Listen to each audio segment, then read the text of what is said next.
Había unha vez un labrego que tiña unha vaca, que tiña unha vaca, que tiña unha vaca que non daba leite.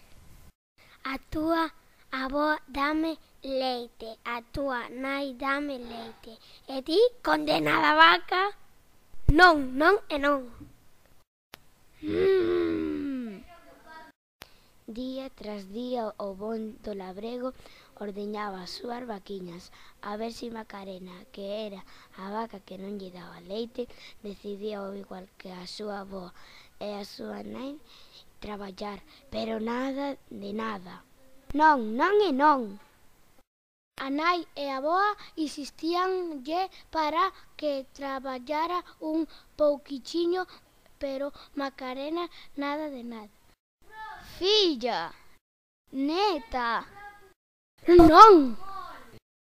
O labrego cada día estaba máis enfadado porque tiña unha vaca que tiña unha vaca que tiña unha vaca que non lle daba leite. Condenada vaca!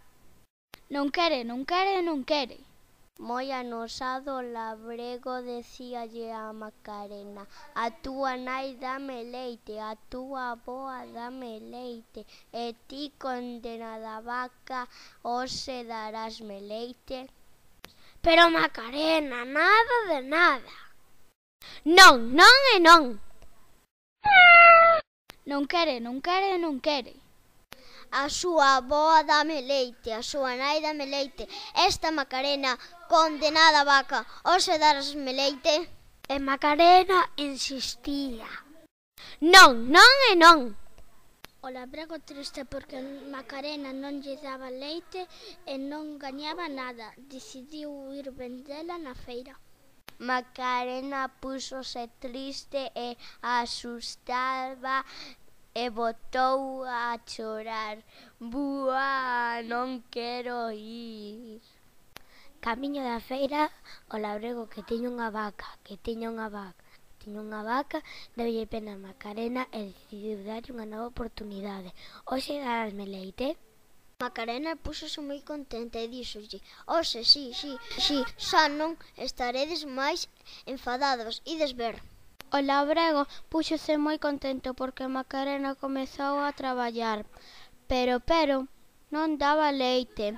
Era algo moito mellor. Agora ía ser rico. Bendita vaca! Cal foi a sorpresa do labrego que tiña unha vaca, que tiña unha vaca, que tiña unha vaca, cando ordeñou a Macarena, en vez de dar leite, daba cacaulat. Son a mellor! Despois de tanto tempo e sen ganas de traballar, Macarena, a condenada vaca que non quería dar leite, traballou e, para a sorpresa de todos, deu cacaulat. E o bon do labrego fíxose rico gracias a ela. Fin!